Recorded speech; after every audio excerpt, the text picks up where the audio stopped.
Deus. Amém, queridos? Hoje é quarta de... Mas, contudo, todavia, ninguém me procurou para testemunhar. Ou Deus não está operando milagres, eu acho isso muito pouco provável. Ou vocês têm guardado os milagres que Deus tem feito na vida de vocês para vocês. E isso não é responsabilidade minha.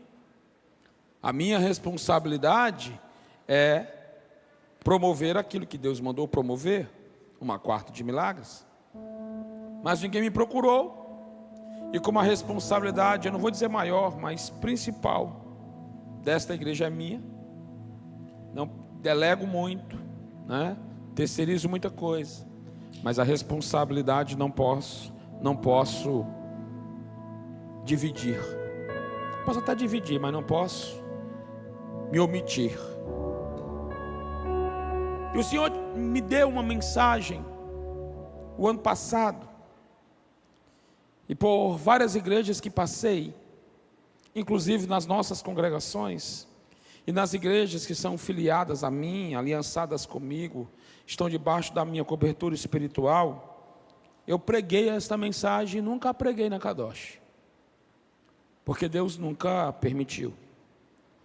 E quando eu insistia em pregá-la, o Senhor dizia: vai chegar o tempo, vai chegar o momento, vai chegar o dia. E não é no meu dia, é no dia dele. Então, como nestes dias nós anunciamos a quarta de milagres e perguntamos se vocês tinham algum testemunho para contar, como ninguém falou comigo, e eu repito, eu acredito que Deus está operando milagres, e já operou, só que você está guardando para você. E o propósito, segundo o Salmo 145, que nós lemos toda a quarta de milagres, é que a geração que já passou pelo milagre conte o milagre para a geração que está passando pelo problema.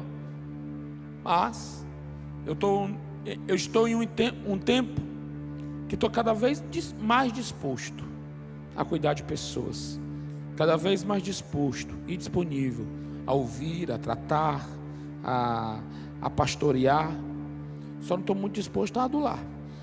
Minha esposa é que às vezes eu adulo, o motivo pelo qual não vou dizer aqui, porque não cabe, né, negão? Você também, né, Mateus? Mas enfim, para liberar aquilo que Deus tem para liberar nessa noite para nós, porque se a quarta de milagres, não é porque não vai haver testemunhos que não vão haver milagres. Inclusive essa mensagem que Deus me deu no ano passado, e como eu disse, já preguei em alguns lugares, em vários lugares, fala de milagre. 2 Reis, capítulo 4, versículo 8 em diante.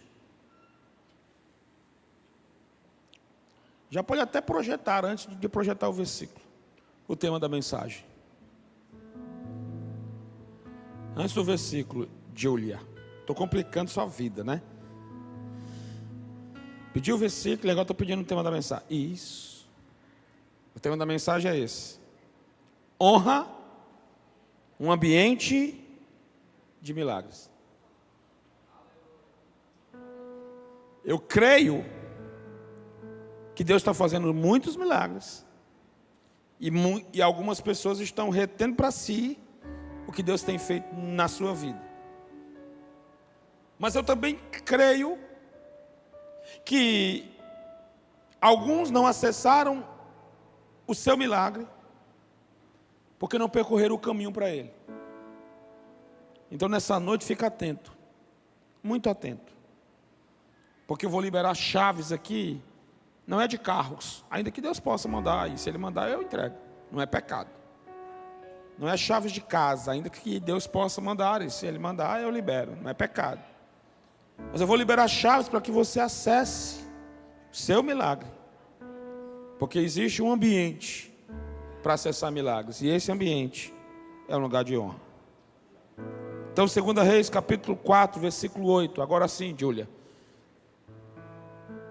Um dia Eliseu foi a Sunem, onde vivia uma mulher rica. Repita comigo: uma mulher rica, que lhe ofereceu com insistência uma refeição em sua casa. Depois disso, Sempre que passava por aquela cidade, ele parava para visitá-la e comer alguma coisa. Certa vez, ela sugeriu ao seu marido: olha, sei que esta pessoa que sempre nos visita é um santo homem de Deus. Repita comigo: um santo homem de Deus. Portanto, vamos construir para ele no terraço um quarto. Repita comigo: construir para ele um quarto de tijolos e colocar nele uma cama, uma mesa, uma cadeira e uma lamparina. Deste modo, sempre que passar por nossa casa, ele poderá se hospedar nele. Um dia, quando Eliseu chegou a essa casa, subiu ao seu quarto. Repita comigo: seu quarto. E deitou-se para descansar um pouco. Mandou seu servo Geazi chamar a mulher sunamita. O moço a chamou, e assim que ela chegou, Eliseu mandou Geazi dizer-lhe: tu tens sido generosa e nos proporcionado muitos benefícios. O que poderíamos fazer por ti? Gostaria que eu intercedesse por ti junto ao rei ou ao comandante do exército? Diante do que ela respondeu: eis que vive em paz entre o meu próprio povo. Mais tarde, entretanto, Eliseu perguntou a Geazi: o que poderíamos fazer em favor dessa mulher? E Geazi respondeu: bem, ela não tem filho e seu marido é bastante idoso. Repita comigo: ela não tem filho e seu marido é bastante idoso.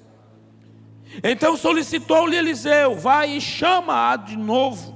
Geazi foi e a chamou, e ela chegou até a porta, e Eliseu lhe declarou: por volta desta época, no ano que vem, terás um filho nos braços. Contudo ela ponderou: não, meu senhor, não iludas a tua serva, homem de Deus. Entretanto, assim como Eliseu lhe afirmara, a mulher sunamita engravidou, e no ano seguinte, no tempo certo, deu à luz um filho. Quando o menino já estava crescido, saiu um dia com seu pai, que estava com os ceifeiros. Então ele gritou ao pai: minha cabeça, ai que dor de cabeça. O pai imediatamente rogou a um servo: leva-o à sua mãe. Este o tomou e o levou à sua mãe, e o menino ficou no colo dela até o meio-dia, e então morreu. Ela subiu, deitou-o sobre a cama do homem de Deus, e depois de fechar a porta se foi. Então mandou chamar o marido e suplicou-lhe: manda-me, pois, um dos servos com uma jumenta. Vou depressa à casa do homem de Deus e volto logo. Indagou-lhe o marido: por que vais ter com ele hoje ainda? Não é dia de lua nova, nem sábado. Mas ela, despedindo-se, lhe disse: Shalom, fique em paz. Então ela mandou selar a jumenta e ordenou ao servo: conduze-me depressa e não para o caminho, senão quando eu mandar. Ela partiu para encontrar-se com o homem de Deus no Monte Carmelo. Assim que ela avistou de longe o homem de Deus, alertou o seu servo Geazi: ali vem chegando a sunamita. Corre, pois ao encontro dela e indaga-lhe: está tudo bem? Como está teu marido? E como está teu filho? E ela respondeu a Geazi: Shalom, tudo em paz. Contudo, assim que chegou ao monte, diante do homem de Deus, prostrou-se aos seus pés. Geazi aproximou-se para erguê-la, mas o homem de Deus lhe pediu: deixe-a em paz, porquanto seu coração está muito angustiado. Mas Yahvé não quis me revelar o motivo desta terrível aflição. Então ela desabafou: porventura pediu ao meu senhor algum filho? Eu não te roguei para que não me enganasses? No mesmo instante Eliseu ordenou a Geazi: cinge teus lombos, prepara-te, pega o meu cajado na mão e vai. Se encontrares alguém pelo caminho, não o cumprimentes. Se alguém te saudar, nem lhes respondas. Assim que chegares, deposita o meu cajado sobre o rosto do menino. Porém a mãe do menino exclamou: tão certo como vive o Senhor e tu vives, juro que se ficares aqui, eu não retornarei aos meus. Então ele decidiu acompanhar a mulher até sua casa. Contudo Geazi chegou primeiro e colocou o cajado sobre o rosto do menino sem vida. Mas ele não disse uma palavra, nem reagiu de forma alguma. Então Geazi saiu correndo de volta e encontrou-se com Eliseu no caminho e exclamou: mestre, o menino não volta a si. Quando Eliseu chegou à casa da sunamita, o menino estava deitado, morto e estendido sobre sua cama. Então ele entrou, fechou a porta e orou a Yahvé, o Senhor. Em seguida, deitou-se sobre o menino, encostando sua boca à boca do menino, seus olhos sobre os olhos do menino, e suas mãos repousaram sobre as mãos do menino. Enquanto se debruçava sobre ele, o corpo do menino foi se aquecendo. Eliseu levantou-se e começou a caminhar pelo quarto, de um lado para o outro. Depois subiu na cama e estendeu-se sobre o corpo do menino mais uma vez. Então o menino espirrou 7 vezes e abriu os olhos. Eliseu chamou Geazi e o mandou imediatamente chamar a sunamita, e Geazi foi correndo. Quando ela chegou, Eliseu disse: toma teu filho. Ele entrou, prostrou-se a seus pés, curvando-se com o rosto rente ao chão. Em seguida, pegou o filho e saiu. Até aqui, quantos podem dizer amém? Se meu filho Everton estivesse pregando aqui, ele diria: estou diante de um texto muito conhecido, né, Kilvio? Mas é verdade, estamos diante de um texto muito conhecido. Mas a primeira coisa que chama a minha atenção nesse texto, e quero destacar como primeiro ponto, é que conforme está no versículo 8, e é por isso que eu pedi para você repetir, porque é por isso que nós colocamos essa imagem aqui, para você gravar a mensagem na sua mente e descer para o seu coração. Uma outra maneira de decorarmos algo que está sendo nos dito é a gente falar. Aprende-se mais, e as pedagogas aqui podem me confirmar. Quando você fala, você aprende mais do que quando apenas você lê. E por isso eu pedi para você repetir o versículo 8, porque o texto diz que essa mulher era muito rica. Na King James diz que ela era rica, mas em algumas traduções, em outras traduções, diz que ela era muito rica. Você concorda comigo que se ela era rica ou muito rica, ela vivia em uma casa espaçosa? Sim ou não? Muito ampla, com muitos quartos. Hoje em dia, nós temos casas cada vez menores. Não é incomum termos kitnets, cada vez casas menores. Mas outrora, antigamente, nos tempos dos nossos avós, as casas eram amplas, grandes. Muito mais ainda nos tempos bíblicos. Até quem não tinha muita condição tinha uma casa ampla. E esta mulher, além de ser sunamita, ela ainda era, o texto deixa muito claro, ainda era rica, ou em algumas traduções diz que ela era muito rica. Se ela era rica, sua casa era espaçosa. E se a sua casa era espaçosa, com absoluta certeza, tinha muitos quartos. Agora, o que chama a minha atenção é que a casa desta mulher era ampla, tinha muitos quartos. Mas por quê? Essa foi a minha indagação ao Espírito Santo quando, no ano passado, lendo esse texto, me deparei de novo com ele. E quem lê Bíblia, eu acredito que você lê Bíblia, e eu quero ver todo mundo aqui amanhã na EBK, para você aprender cada vez mais a ler Bíblia, fazer estudo bíblico. Quem lê Bíblia passa por certos textos 5, 10, 20 vezes. E em um determinado momento, por algum motivo que só o Espírito Santo pode explicar, aquele texto salta aos seus olhos, invade o seu espírito de uma maneira que não aconteceu outrora. Assim aconteceu comigo diante desse texto que eu já tinha relido. E quando eu me deparei com uma mulher rica, que por ser rica, quis construir um quarto para o profeta. Eu perguntei ao meu amigo Espírito Santo: por que essa mulher tinha uma casa com muitos quartos e decide fazer um quarto para o profeta? Sabe o que o Espírito Santo me respondeu? Que ela quis construir este quarto para o profeta, porque ela quis honrar o profeta. Porque honrar, presta atenção nisso. Eu disse que você ficasse atento, porque eu vou liberar chaves aqui nessa noite. Honrar é dar a uma pessoa que você deseja honrar o que você não dá para todo mundo. Honrar é dar para uma pessoa ou para Deus, por exemplo, o tempo que você não dá para todo mundo. Se o que você faz com todo mundo, você faz com aquela pessoa que você quer honrar, então você não está honrando ela.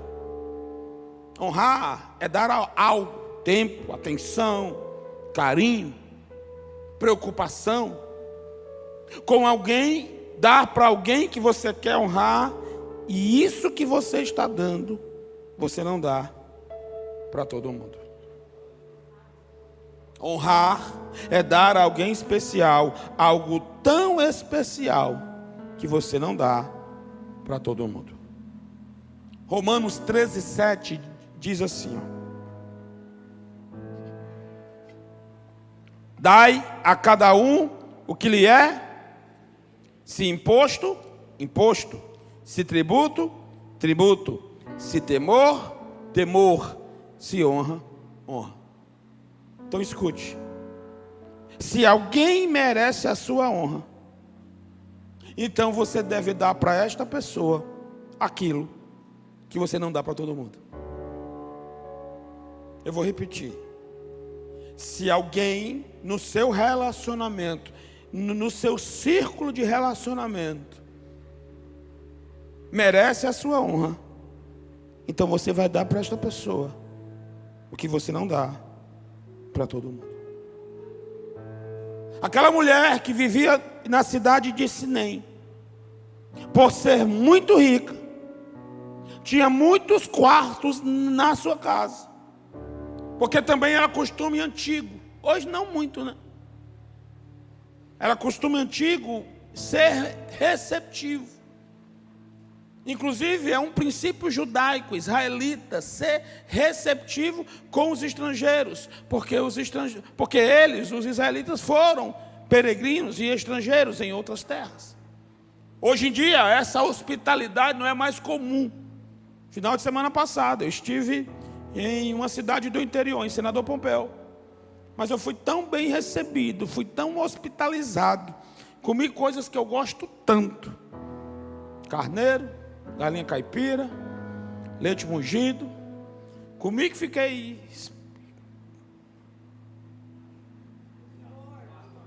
gordo, já sou, pastor, extasiado. E ainda vim com a mala do carro cheia de coisa que eu trouxe lá de Senador Pompeu. O Bacurim está lá, porque os pais do Johnny, da Jane, do Rony, da Jéssica não, o sogro da Jéssica, da Rani, me recebeu a mim e a Jolá como se recebe um rei. Mas nos tempos antigos, essa hospitalidade com a qual eu fui recebido esse final de semana, e que não existe mais tão comum, era muito comum. Então aquela mulher era receptiva, fazia parte da cultura dela, da cultura do seu tempo. Mas por que será? Por que cargas d'água? Tendo diversos quartos, não sei quantos, a Bíblia não diz, mas a gente infere que ela tinha muitos quartos na sua casa. Mas por que cargas d'água? Ela decidiu fazer um quarto para um profeta. Porque ela não queria dar para o profeta o que ela dava para todo mundo. Os quartos da casa dela, qualquer pessoa que a conhecesse podia chegar e se hospedar. Mas o que ela queria dar para o profeta era honra. O que ela queria dar para o profeta é o que ela não ia dar para nenhum outro, para ninguém. Ela queria dar para o seu sacerdote. Ela não queria dar para o seu sacerdote o que dava para todo mundo. E isso se chama honra. E aí vem a minha primeira pergunta. Você me conhece já, eu só prego perguntando. Você tem honrado os seus sacerdotes? Você tem honrado os seus profetas? Você tem honrado os homens e mulheres de Deus que o próprio Deus tem colocado na sua vida? E sem honra você ainda quer um milagre?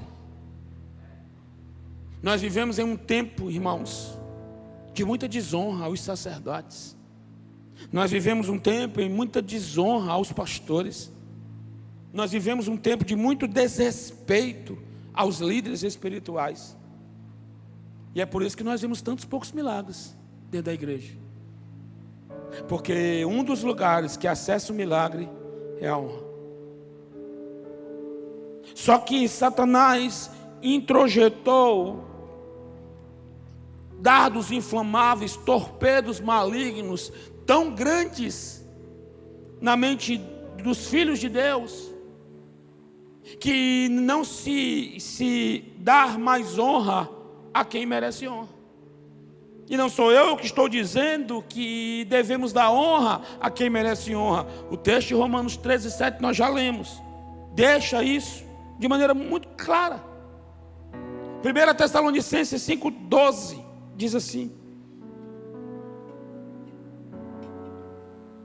caros irmãos, agora vos suplicamos que dedicais toda a consideração para com os que se esforçam no ministério, os quais vos lideram e aconselham no Senhor, e que os tenhais na mais alta estima, expressando vosso amor e reconhecimento pela obra que realizam para convosco. Parece que esse texto ficou ultrapassado, né? Mas a Bíblia é mais atual do que o jornal de amanhã. O que Paulo está escrevendo aos Tessalônicos é que nós temos que dedicar consideração, respeito às pessoas que foram levantadas no ministério para liderar, para pastorear. Eu sei, é difícil para mim pregar essa mensagem aqui, mas eu não estou falando em favor próprio. Há vários líderes aqui, há vários pastores aqui que exercem às vezes na sua vida um pastoreio mais presente do que o meu. Então eu não estou falando para você ter a minha apenas como consideração, mas é necessário restaurar. E se nós estamos em um tempo de restauração na Akadosh, restauração física, restauração espiritual, restauração de servos, também nós precisamos restaurar os princípios dessa palavra. Restaurar o respeito, restaurar a honra.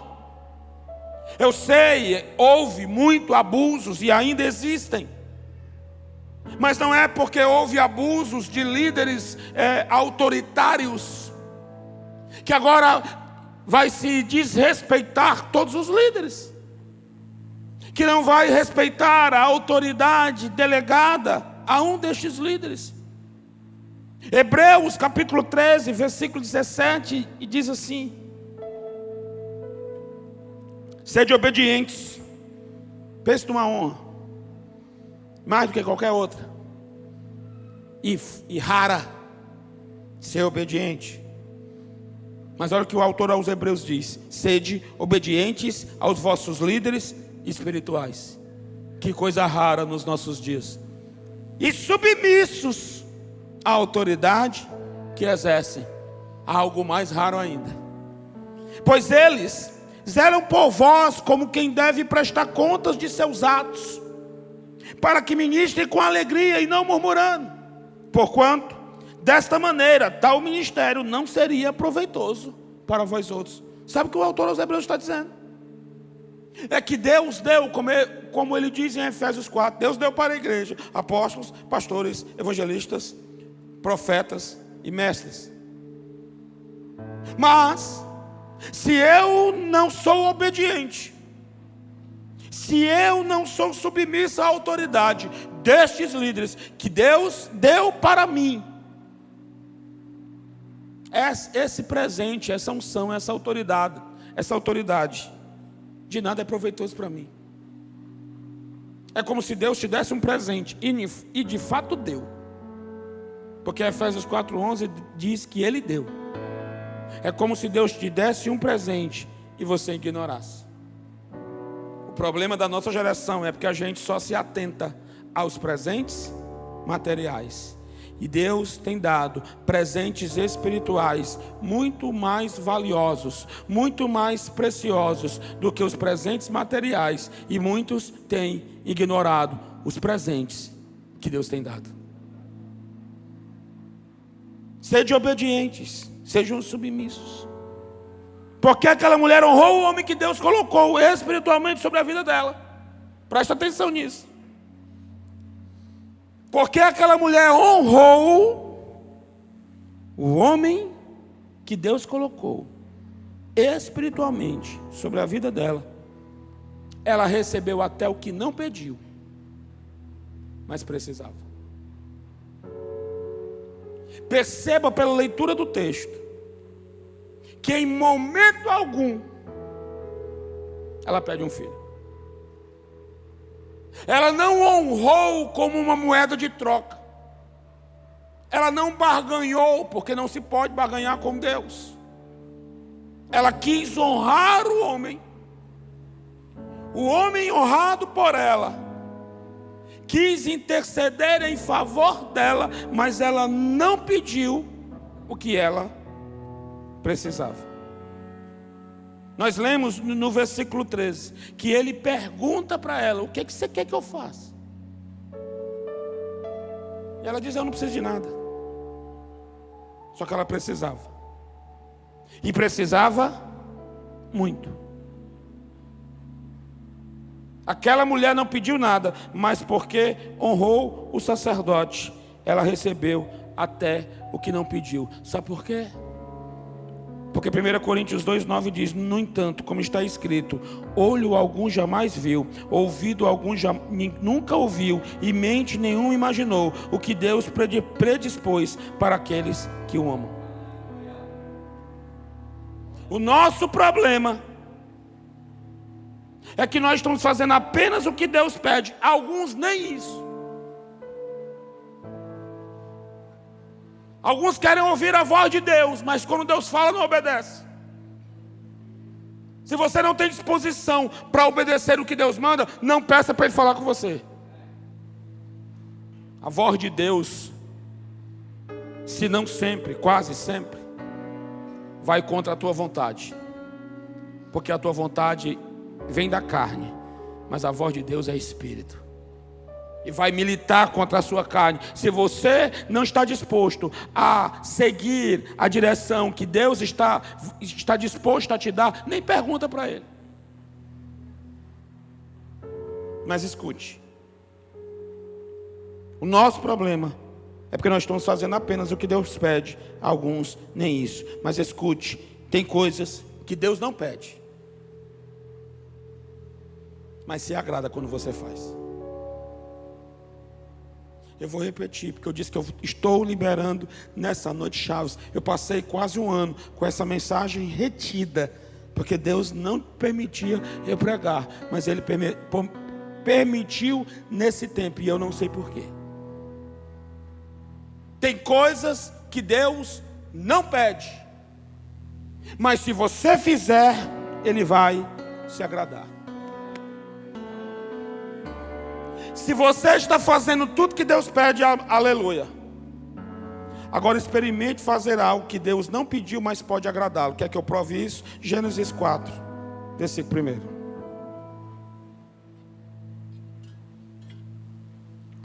Então Adão teve relações sexuais com Eva, sua mulher. Ela concebeu e deu à luz a Caim e declarou: com a ajuda do Senhor, tive um filho homem. Voltou a engravidar. E desta vez nasceu Abel, irmão de Caim. Abel tornou-se pastor de ovelhas e Caim cultivador da terra.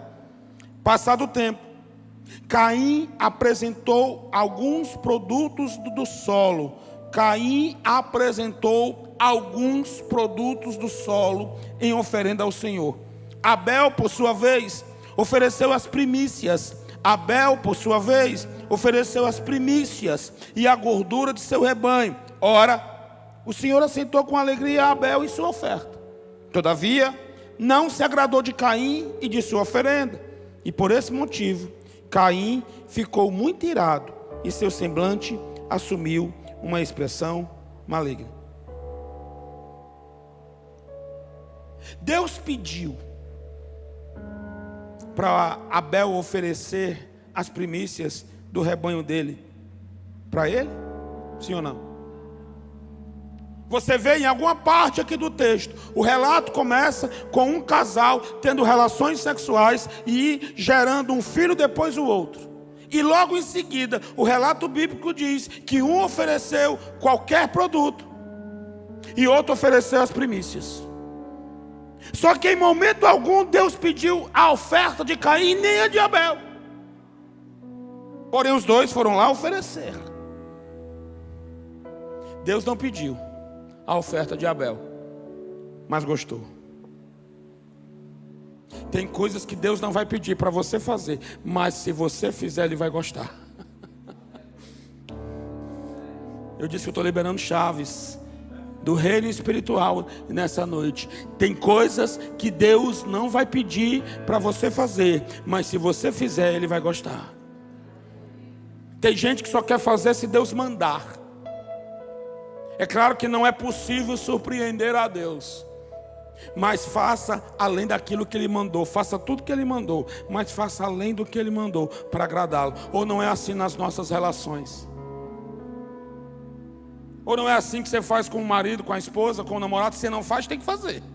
Se não faz é porque não fez casados para sempre. E lá tem um negócio de umas vitaminazinhas, não é assim, Valdênia, pastora? Tem um negócio de umas dinâmicazinhas. Tudo bem que é guiado, né? É guiado, mas é surpreendido. O cônjuge é surpreendido. Quer outro exemplo? 1 Crônicas 17:1.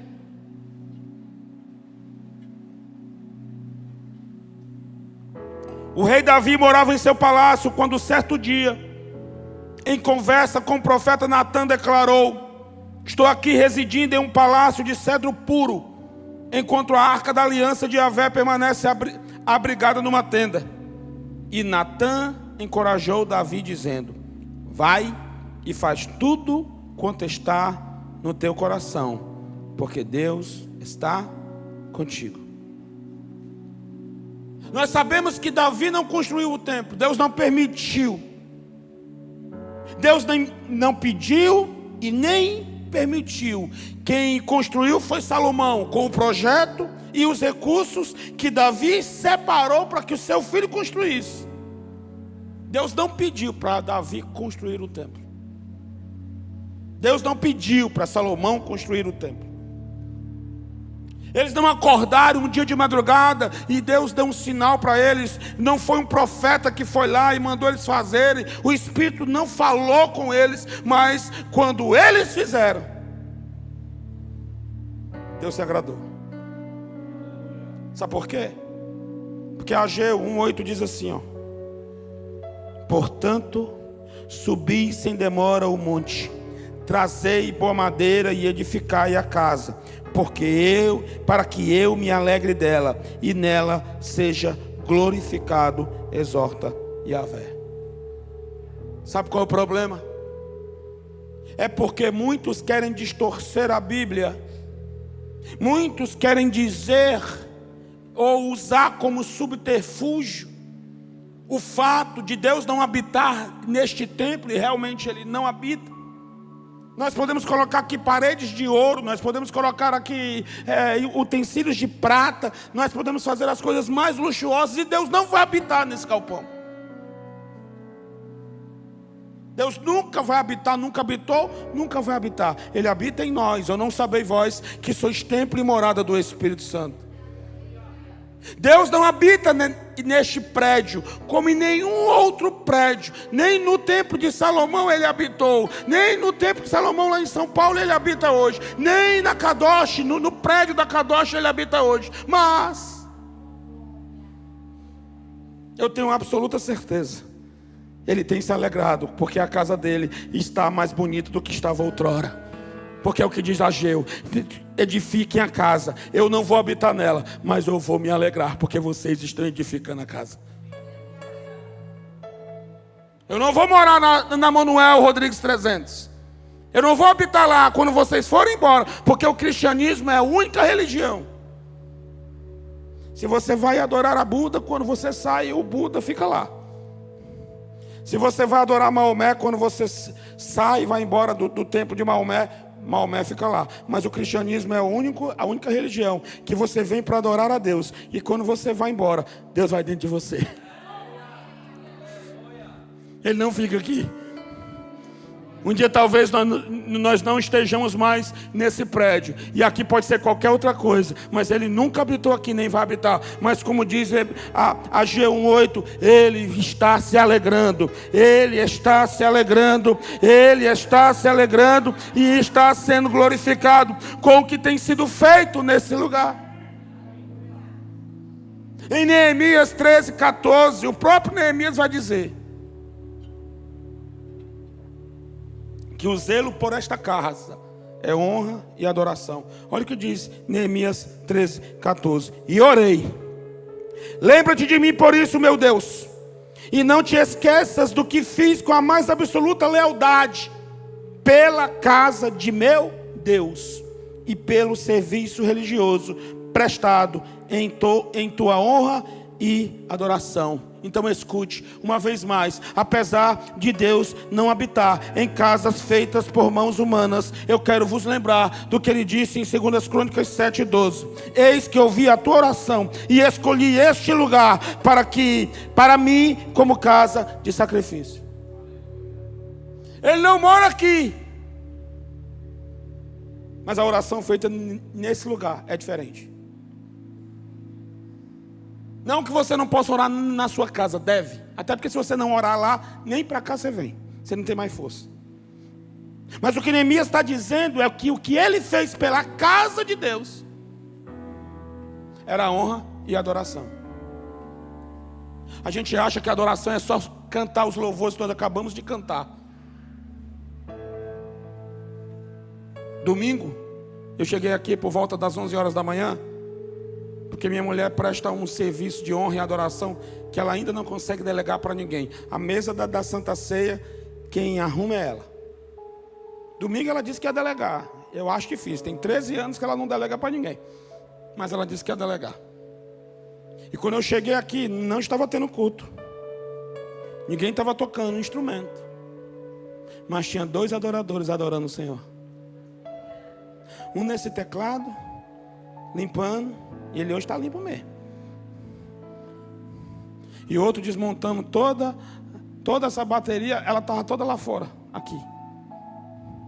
E ele limpando e reapertando, ou sei lá, afinando peça por peça. Natan e Nicolas, a adoração que vocês fizeram domingo de manhã foi mais poderosa do que a adoração do domingo à noite. Outro dia, o Danley, quem mais?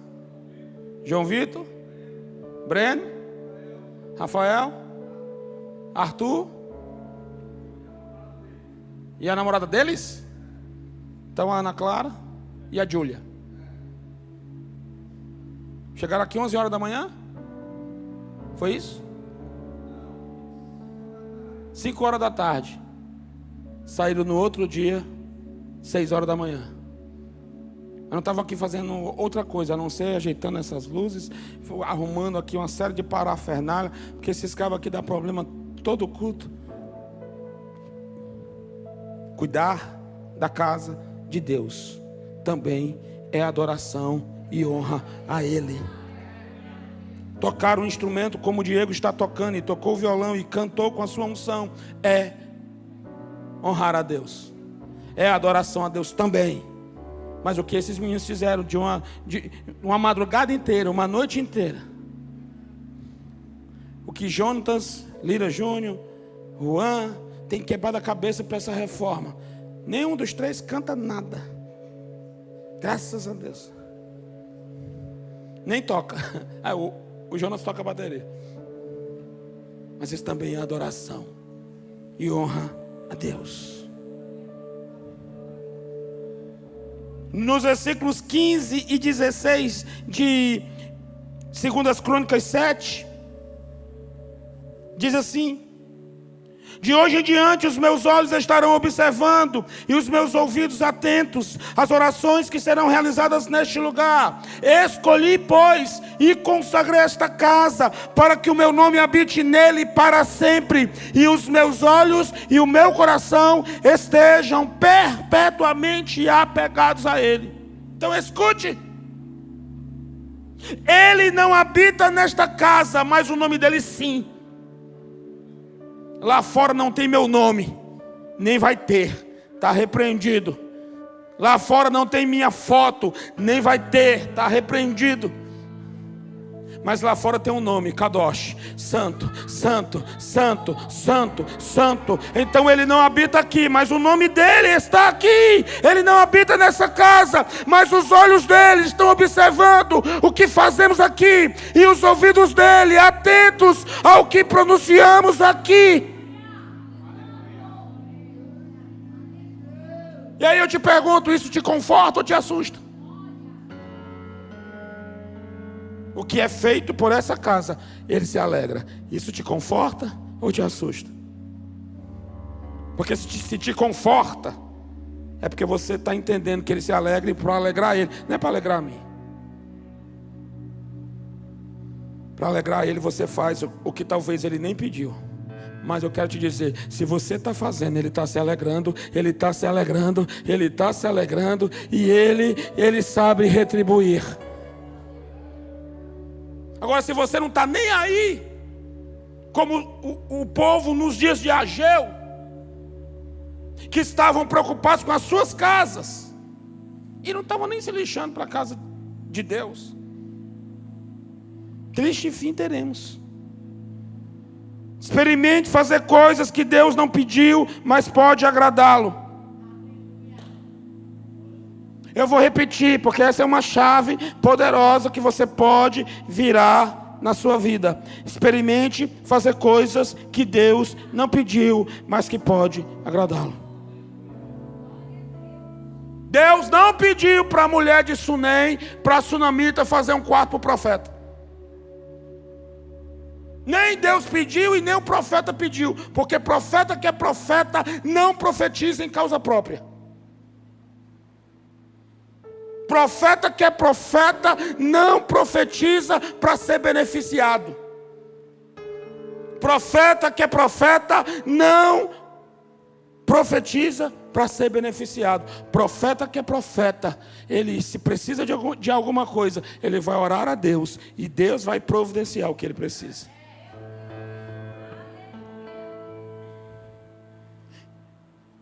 Deus não pediu para a mulher de Sunem fazer um quarto para o profeta, mas se agradou. Tanto que deu o que ela precisava sem pedir. Que tudo que aquela mulher precisava era de um filho. Por quê? Porque ela tinha um marido. O texto diz que o marido era bastante idoso. Pela ordem da natureza, ele ia morrer primeiro que ela. E nos tempos bíblicos, a viúva não ficava com a herança. Hoje a viúva fica podre de rica, tem pensão, herda todos os bens.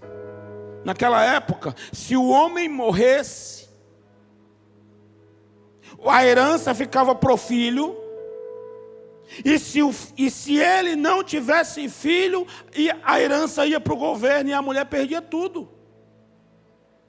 É por isso que a viúva da cidade de Naim está chorando. Primeiro porque tinha perdido o marido. Se ela era viúva, ela tinha perdido o marido. E agora ela estava perdendo o filho. Então ela tinha perdido o marido, o filho, e ia perder a herança. Da mesma maneira, essa mulher de Sunem era casada com um homem bastante idoso e não tinha filhos. Ela não precisava de dinheiro. Ela não precisava de uma casa boa. Ela já tinha. O que ela precisava era de um filho, a fim de que, quando o seu marido morresse, porque a ordem natural era o marido morrer primeiro do que ela, e ela ficaria viúva, ela ficaria sem nada. Ela não pediu um filho, mas era de um filho que ela precisava. E apesar de não ter pedido um filho, porque ela honrou o sacerdote, porque ela honrou o profeta, ela recebeu o que não pediu, porque quem honra o seu sacerdote, honra o seu profeta, vai receber o que não pediu, mas está precisando. Você não vai precisar pedir o que você está precisando, basta que você entenda a cultura da honra.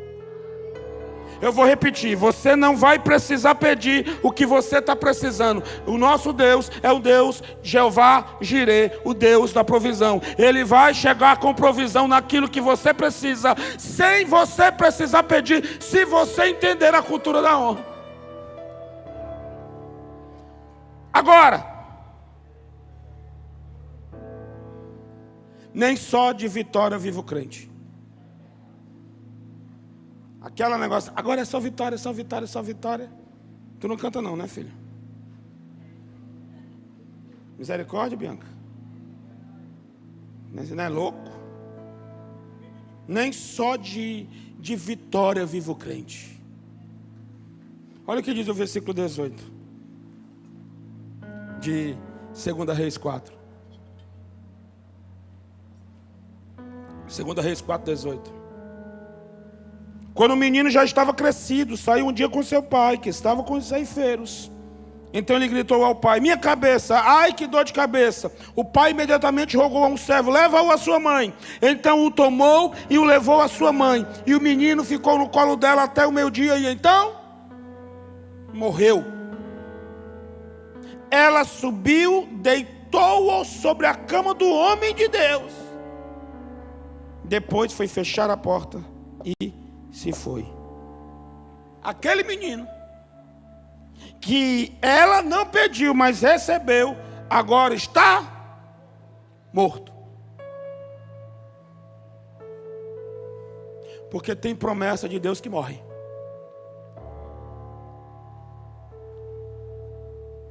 É o que está na Bíblia. Tem coisas que Deus te prometeu e você não vai alcançar, mas a promessa de Deus continuará viva ainda que você morra. Deus chegou no Egito para um povo que estava escravo e disse que eles iam herdar uma terra que emanava leite e mel. Eles herdaram? Só 2 herdaram. Por quê? Porque eles murmuraram, porque eles pecaram, porque eles duvidaram, enfim. Então tem promessas que Deus faz e nós morremos sem alcançá-las. Hebreus 11 diz que muitos morreram sem alcançar a promessa. Agora a promessa de Deus continua viva, porque Deus é eterno. Aquele povo que saiu do Egito morreu no deserto, mas a promessa de Deus continuou viva. Aquela geração não alcançou a promessa, mas os seus filhos alcançaram, porque aquela geração falhou, a geração seguinte alcançou a promessa. Tem promessas que liberaram para os seus antepassados. Você está entendendo isso nessa noite, e essas promessas vão chegar para você. Porque as pessoas para as quais Deus prometeu podem até ter morrido, mas Ele continua vivo e a promessa dele também. Deus continua vivo e a promessa dele também. Agora o menino que ela não pediu, precisava e recebeu, tinha morrido. E onde foi que ela foi deitar o menino? Na cama do profeta? Alguém sugere outra coisa? Hã?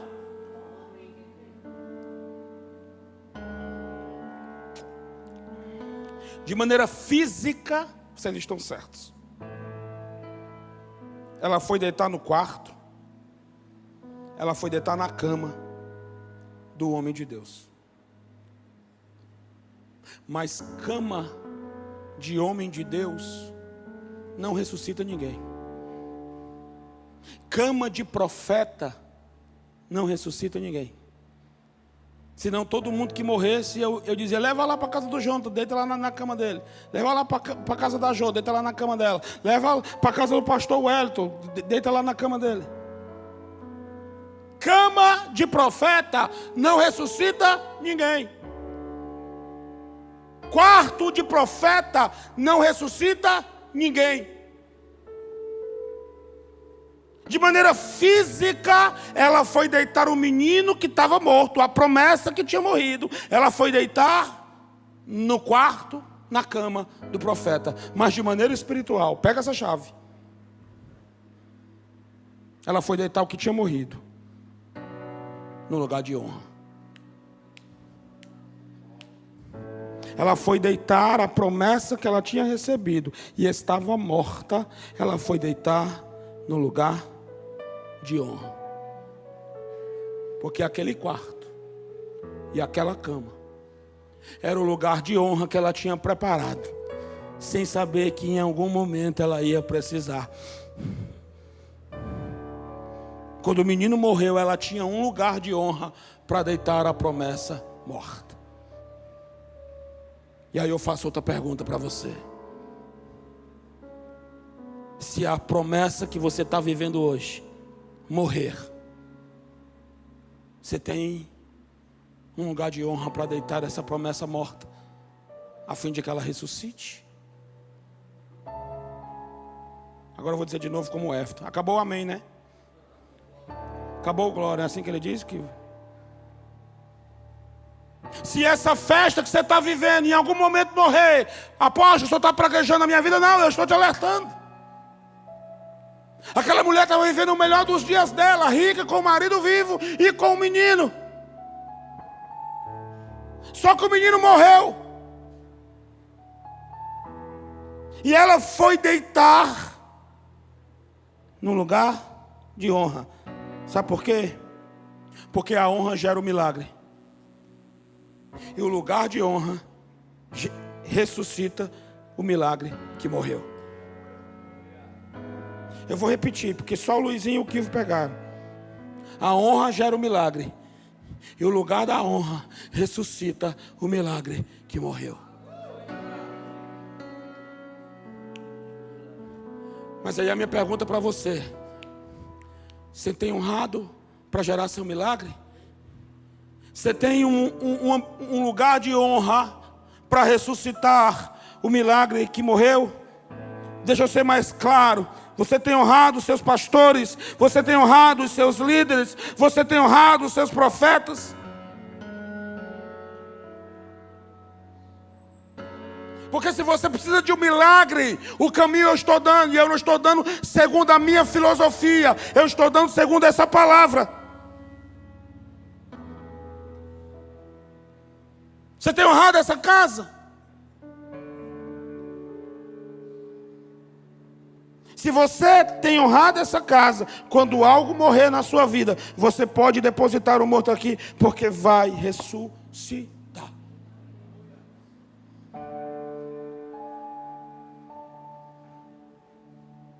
Escute o que eu vou dizer agora. Deus está dando uma das maiores oportunidades para gerarmos milagres nas nossas vidas pessoal, conjugal, financeira, mas muitos não têm aproveitado.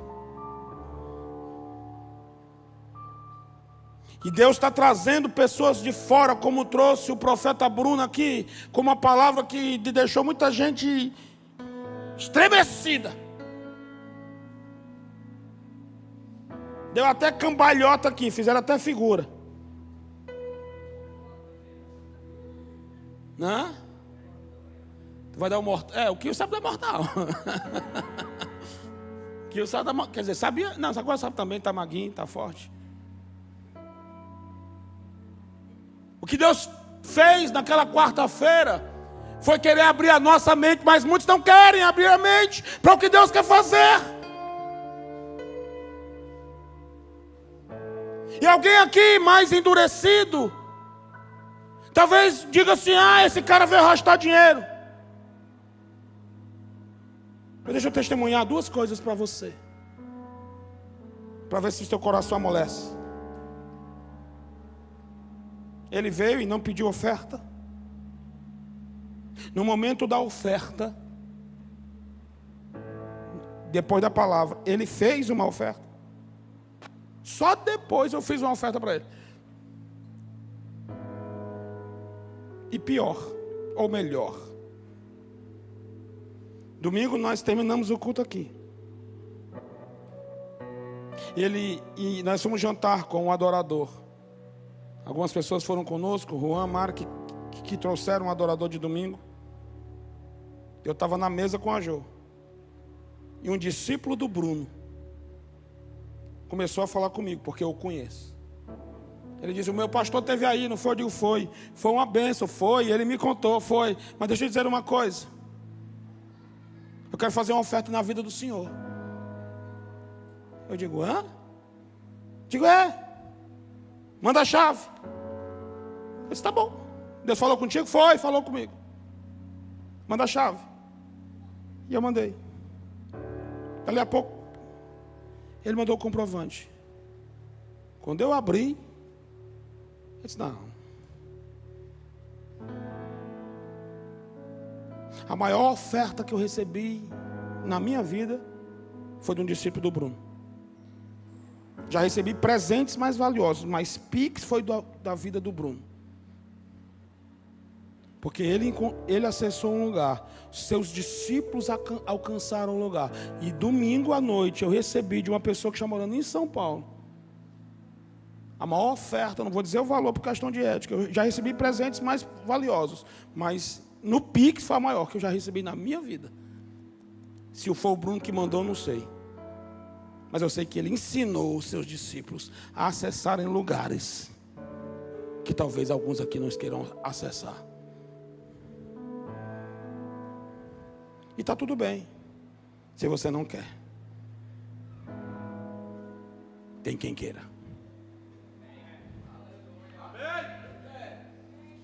Tudo bem se você não quer. Se você fez voto de pobreza, eu não fiz. Se você fez voto de franciscano, eu não sou católico. Mas nós estamos indo a um lugar que talvez você não queira ir, sem perder a essência e sem perder a presença. Davi acessou esse lugar, mas não perdeu a essência, até perdeu por um momento, mas depois Deus foi lá através de Natan e resgatou. Davi acessou esse lugar, mas não perdeu a essência, nem perdeu a presença. Abraão acessou esse lugar, mas não perdeu a essência, nem perdeu a presença. Pastor Jonas pregou aqui: Isaac acessou esse lugar, mas não perdeu a presença, nem perdeu a essência. Nicodemos acessou esse lugar, mas não perdeu a essência, nem perdeu a presença. Pelo contrário, ele saiu da religiosidade e foi ter com Jesus. O que é mais valioso, o que é mais precioso, é a presença. O que é mais valioso é a essência.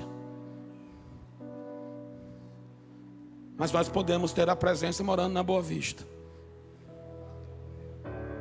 Mas nós também podemos ter a presença morando no Alphaville. Ou você acha que ninguém que mora lá tem a presença? Eu conheço alguns que tem. Eu conheço alguns que passam o dia mora lá, passa o dia trabalhando e vai para o monte, toda terça-feira. Eu conheço alguém que é temente a Deus, mora lá, tem carro importado, mas não perdeu a essência nem a presença. Eu conheço alguns que estão perdendo a presença sem morar lá, sem morar numa casa boa. Estão perdendo a essência e a presença. Se você não quer acessar esse lugar, tudo bem, você não vai ser expulso desse lugar. Não vai. Mas nós estamos te dando um lugar de acesso a esse lugar. Você só precisa querer ir. A honra é um ambiente de milagres.